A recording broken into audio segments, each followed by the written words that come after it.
when you come to a place and you try to build a program, you need people to really buy into the vision and serve even before they see the rewards, even before they can see the fruit of their labor.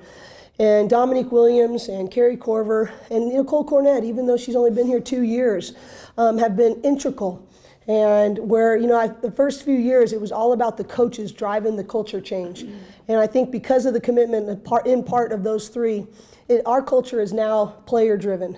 And our culture is now protected by players. And I just really am thankful for the service, for the hard work, for the selflessness of those three. So that's my first part. My second part is it's really just challenged our team to leave this weekend empty, to pour themselves out. But when you pour out, there's an action involved. You don't just show up and say, "Hey, we're gonna get empty." You got to do work. And I thought our hard work really started with Monique Billings.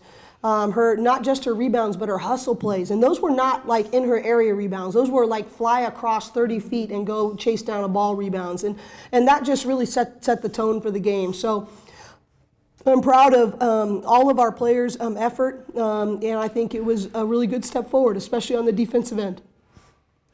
Questions? Did you guys feel like you were continuing that with that, keep that momentum that you were discussing the other night when we discussed your locker room talk from last weekend? Well, I think that our big thing was we had to get back to rebounding.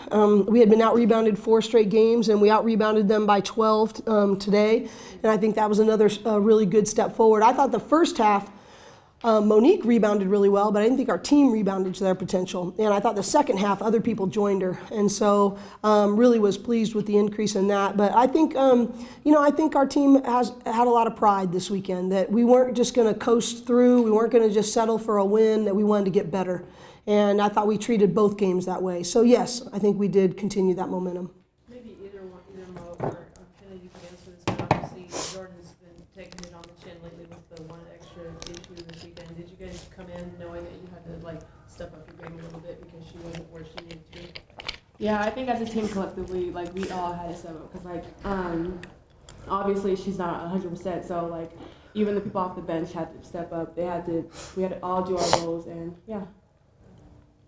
Well said. Going off that, so none of the players finished over 33 minutes of play time, and it was a quite balanced effort overall. Mm-hmm. How can you comment on that, the offensive rhythm that you guys did? Well, I think, Kennedy said it well. I mean, I think we all knew that you don't replace Jordan Canada with one person. I mean, that's not going to happen.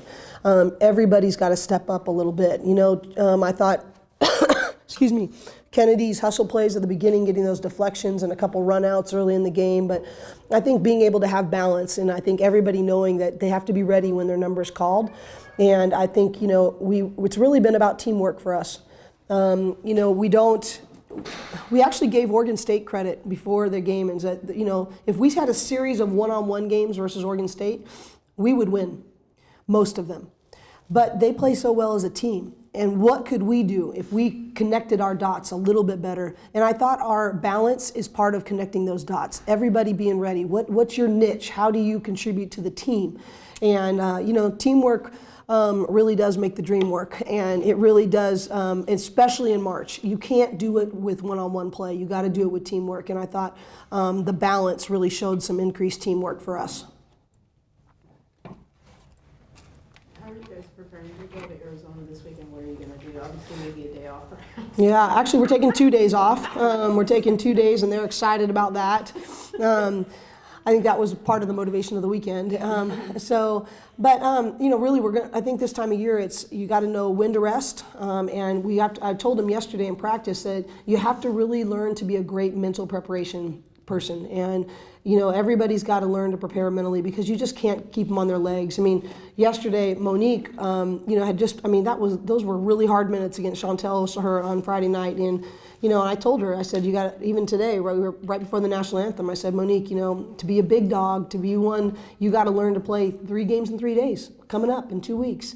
And that's what you got to put your mind there, that this is just another opportunity to do that. That's not going to happen in the NCAA tournament, but it's going to happen in the Pac-12 tournament. But you just got to have a warrior mentality this time of year. And I think we haven't played as well on the road consistently as we've wanted to this year. And so I think it's another opportunity to have that sort of edge going to Arizona. And we want to keep the momentum going into postseason play. And so, but I really think it's just like, what is it going to be next week? So this week it was rebounding. How are we going to build that momentum going into that next weekend? And we'll see what happens.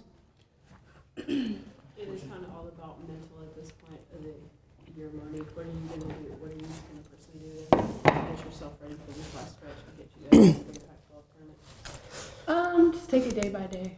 Everything day by day. I don't want to think too far in advance. I mean, I know the Pac-12 tournament's coming up, but we have big games coming up this weekend. Just being consistent in practice and just taking care of my body and keep working on my chemistry with the team and just getting us there. You say, Tony, yeah. Yeah. General question for the three of you. What's special about this year's team? You guys have been tested, Baylor, Stanford, Washington the other night, and more highs and lows. So what's special about this year's team? I would say our maturity, just as a unit. We've gone through those losses and we know it hurts, and so we don't have to really rely on the coaches to tell us to pick up our game or do something better. I don't know. We're just, as a team, we're holding each other more accountable and, just our maturity. What was that? I just think this group, this group is willing to hold the mirror up. And I think that they're willing to say, hey, what is the mirror teaching me? How do I need to grow? That's not easy for adults, let alone 18 to 23-year-olds. I mean, that's not easy for me. So I think their willingness to really be challenged and to, really allow us to help them find gears inside of them that maybe even they didn't know they had. And I think that takes tremendous courage and strength. And I also think that the other thing that makes this team really special is that I think every single person understands that it's bigger than themselves. And that it's just not about me. As the head coach, it's not about me. It's not about Monique Billings. It's about we. And it's easy to give lip service to that, but very few teams live that. And I'm really proud of the way this team has been committed to that all year. So, Coach, you guys finished the season undefeated at home, and that continues your home win streak to second best in the nation. Seemed like you guys had a lot of fun in the fourth quarter. You got a lot of smiles going on with seniors, obviously. So, what type of chemistry or what type of atmosphere does Poly have? Yeah. How does that continue on? I could care less about the streak, but I really care about our fans feeling a part of the experience. And I really care that our players love and feel responsible to play hard for our fans. And we're trying to build a long-term elite program here, and it's a big part of that's going to be building our fan base and filling Poly up. And so we really want our fans to feel like, man, those players really appreciate us. They play hard for us, and we're in this together. So I think that's part of the chemistry. Is I think we really do. We know what we're trying to build, and we know what they bring.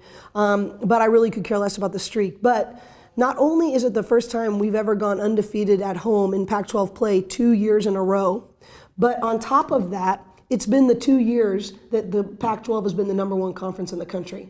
So on top of setting that record in any given year, that would be a great thing. But to do it in the 2 years that the conference has been #1 in the country, that's a really tremendous compliment to these players and to my staff. I just am so appreciative of that. But Poly is becoming a really cool place for UCLA Bruins to play on the women's side. It's been that way on the men's side for a long time, but the women are really ready to step into something special here. All right. Any other questions? Just give Jordan a big hug and some chicken soup. I will give her a big hug and some chicken soup. I do want to say one thing about Monique. I mean, just think about the way this rolls off my tongue, that she has tied the record for reboundings with Natalie Williams, Denise Curry, Monique Billings. That is, I mean, just think about that. And that was the only reason she was still in the game, is that we were trying to get her that one extra rebound. But what a compliment. And the cool part about that story is that she actually called Denise Curry up about a year ago or freshman year and said, hey, I want to learn from you. What can you teach me? Would you mentor me? She sought that out. I had nothing to do with it. And I just thought, what a cool thing that, number one, she appreciates the history and what, what she did and what Monique could become under her leadership. And I just thought that showed tremendous humility and maturity on Monique's part. But now to be, hear her numbers up in the rafters. And today she tied her record. And I just thought that's a really cool thing to be associated with. So congratulations, Monique. UCLA,